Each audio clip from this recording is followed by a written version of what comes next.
Hello there. Welcome. Thank you so much for joining me. If you enjoyed today's video, please do leave it a like and subscribe if you want to help support me and my channel. Want to get more content? Join my Patreon. Link is in the description, as is my Twitter. So, let's do this. Today, what are we talking about? A couple things. First, we're going to be talking about this whole situation with Slazo, who is a YouTuber that has been under fire recently for potentially unwarranted reasons, and we're going to be looking into exactly what happened there. We will then be talking about Brooke Houts for a little bit. I don't know how to pronounce her last name. I'm just going to say that because I just don't like her, and you'll see why very clearly. And then I'm going to be talking about one of the absolute best comedy series I've ever seen in my goddamn life. It's so fantastic, and I don't think it's getting enough attention. So, let's dive right into it. So, it's a real shame that the internet and YouTube has become like this, but people are so quick to instantly deem someone a certain way. People are so quick to just believe what they hear, believe what they see, and judge someone accordingly. Recently, this sort of thing has happened with Slazo. Slazo is a commentary YouTuber who has been under fire recently. Basically, a very, very old ex of his spoke out about her experiences being in a relationship with him, saying that it was an abusive, manipulative relationship, that he would force her to do things she didn't want to the extent where he would be forcing her to do things whilst she's in tears. First things first, you've got to have critical thinking and common sense, and you've got to say, hey, for a start, this is very extreme for someone to force a girl to do something as she's in tears whilst they're... And he was 16 at the time and she was 14. It's just a very much outrageous thing to speak out about. But lo and behold, so many people got onto Twitter and were saying, God, what a terrible person, this is unbelievable, this is horrendous, and one of these people in particular was the commentary YouTuber Imallexx. He spoke out about this sort of thing, and he's often like a pillar of morality. He will often speak out about things if he doesn't think that it's right. He's a righteous warrior of the internet, but in this situation he was wrong, and he's been wrong before, and it takes a lot to get an actual apology out of the things that he says. Let's take a little look further into this whole ordeal.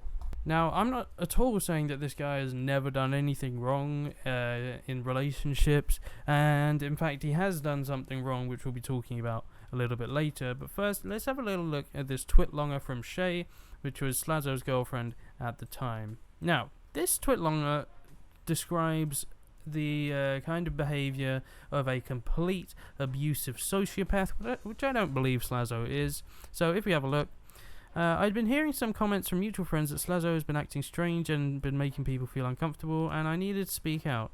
I've been silent about this for almost 3 years now. After consideration and talking to my closest friends, along with considering police involvement, I've decided to come out. Police involvement? What? Michael, during our relationship, was abusive, both verbally and during our time together. Michael was incredibly demanding of favours and would often guilt or force me into situations to which I was not comfortable. If I tried to deny or argue against him, he would become aggressive. Now, these are the actions of a dangerous, sociopathic person. At the time, Slazo was only 16. Like, it's very rare for anyone to be like this at that age unless they had the most horrendous upbringing. Michael would often yell or become upset when I refused or said I was not in the mood. The only way to calm him down was to send him images. I had expressed to Michael that I would rather wait until 16 to have sex. Now, you got to remember this because this is hilarious and is important later on, which in the end never happened. On our first date, touched her in a cinema despite me never kissing someone before. I assumed this was normal, although I was uncomfortable by it, and let it happen. Our second date was the same, asking me for and undoing my bra in a public park. Again, I was uncomfortable. There were many times I would say no or even cry, and I was never taken seriously. He would move my hands to touch himself while I cried, or he would never visit when I was on my period. Like, Jesus Christ, this is extreme behavior. Now, you got to just look at this and think, does that sound realistic? But at the same time, you can't just say, nah, that's not true, because that would be ridiculous. The way I live my life is by doubting everything, questioning everything, being skeptical of everything, and that's how I become the realist, cynical, pessimist that I am today. Yay me! Okay. So, after this came out, a lot of people started speaking out. Imallexx, for example, saying, it's incredibly brave to speak out about your experience. I hope he doesn't get to continue doing this to other impressionable people. Those messages make me feel ill. This is an example of seeing something and then just instantly believing it or agreeing with it. It wasn't just Imallexx though, many people spoke out about this. The thing is, Imallexx lived with Slazo. It's a bit like Onision and Shane Dawson. Like, Onision was very close with Shane Dawson, so, you know, you would have noticed if he was some creepy, abusive person. Like, it's the same with Imallexx. He should be able to tell quite easily if the friend and person he lived with was some sort of dominant psychopath. Now, it wasn't just Imallexx though. Hordes of people decided to speak out about this. We have Bluesdank saying, stay strong, you've got a whole community backing you. Thank you for being so brave. We have Elvis the Alien saying, hang in there. Many people felt the need to instantly speak out about this. But that's the thing. Question what you see. Don't just instantly respond to this as if it is absolute evidence of something that went down. The thing is, I don't really understand why this girl did this. Let's take a look at Slazo's response at some of the things they said to each other. I'm not going to read a lot of these because I'll get in trouble with YouTube. But it clearly looks like any old relationship you'd have when you were younger. Slazo, fair play to him for putting out these fairly kind of cringy messages that they shared with each other.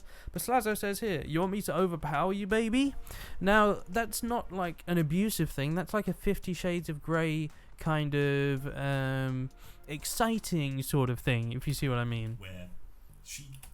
And she responds clearly in a positive way. She isn't upset or frightened of him. She's clearly enjoying this and wanting it to continue, you know? So when she says, I didn't want to have sex till I was 16, that is utter nonsense, and it's very clearly utter nonsense. So why? Why did she decide to speak out about this? The thing is, it turns out that Slazo isn't like absolutely fine in this, and I doubt he would be. She wouldn't have spoken out about this if there wasn't some kind of reason for it. So it turns out that Slazo asked her if she would change her antidepressants because they were lowering her drive. Now, not a great thing to do, but when you're younger and you don't really understand the world as much, like, that's not the most terrible thing. You can't really have a witch hunt for someone doing that. And fair play to him for actually speaking out about this. So, yeah, he's not absolutely fine in this situation. He's done wrong things, but absolutely not what is described here. You can't say these things. You can't speak out about this because it can be so damaging to a person, their future relationships, their career, because this is clearly his career, being a YouTuber, nearly 1 million subscribers. That could all come crashing to the ground with allegations like this. So, it turned out that Imallexx did end up responding quite a while after the events took place. He says, recently I spoke to Slazo and discussed as well as apologized for my support of Chey's original post and the way I handled the accusations. I came to the conclusion I had through multiple friends of mine reinforcing stories as well as multiple other people coming forward privately with their own personal situations involving Slazo, which under the pretext I fully believed at the time. Why did you fully believe that? The thing is, I doubt that's true. I doubt multiple friends and multiple other people came forward to Imallexx.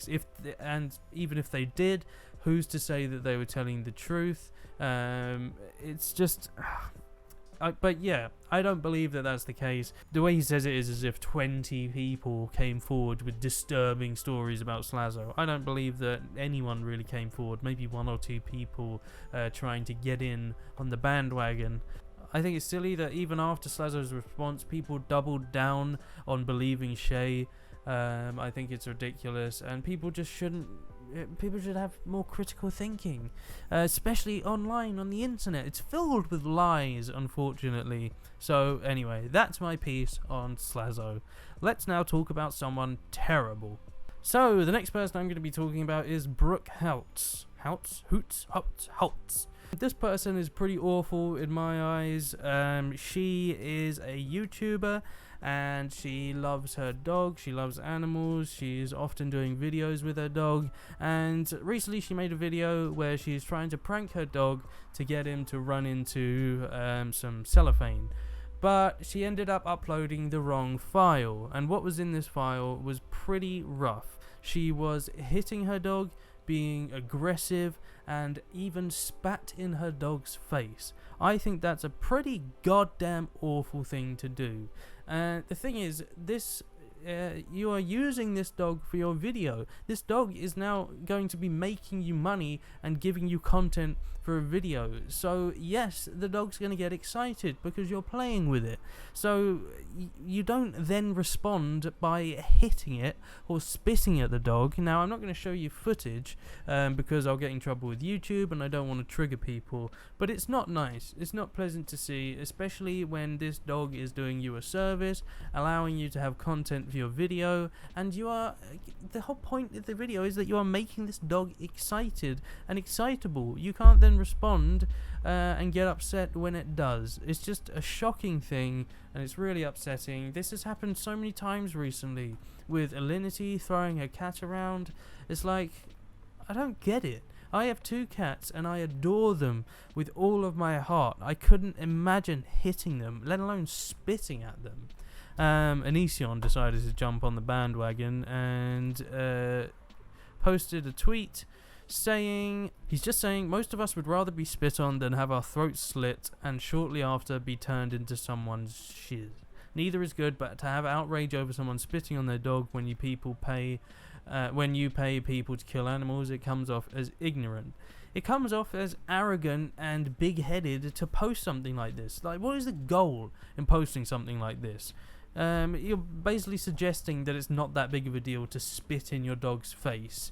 It's just such a stupid opinion to have. I despise him. He has made a video on the subject, but I don't care and I'm not going to watch it. It's just like, why post something like that? Why try and make everyone seem like bad people when at the end of the day, Anision is one of the worst people I've ever come across. One of the most arrogant, selfish, hypocritical, contradictory people on the planet. Ridiculous.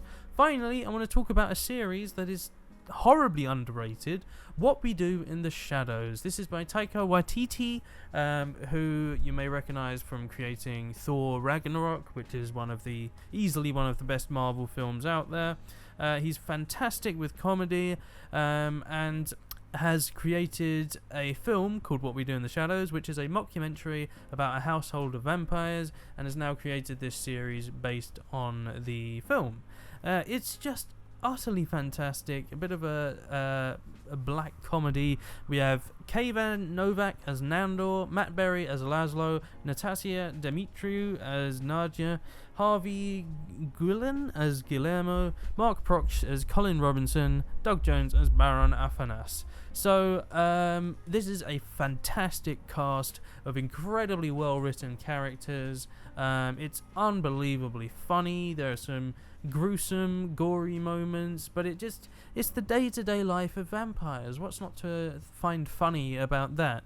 Seeing them get up to such mundane, menial tasks is just absolutely brilliant. Like in the film when they had a house meeting and they were going through the washing up rota. What a brilliant concept for a household of vampires. It's so good. I really do hope we get a second series because What We Do in the Shadows, the film, was one of the best mockumentary films I've ever seen, and this is honestly one of the funniest comedy series I've ever watched.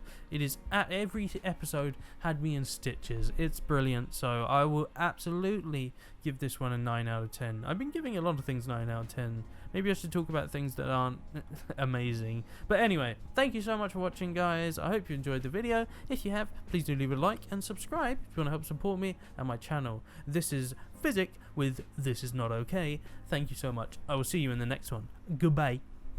Goodbye.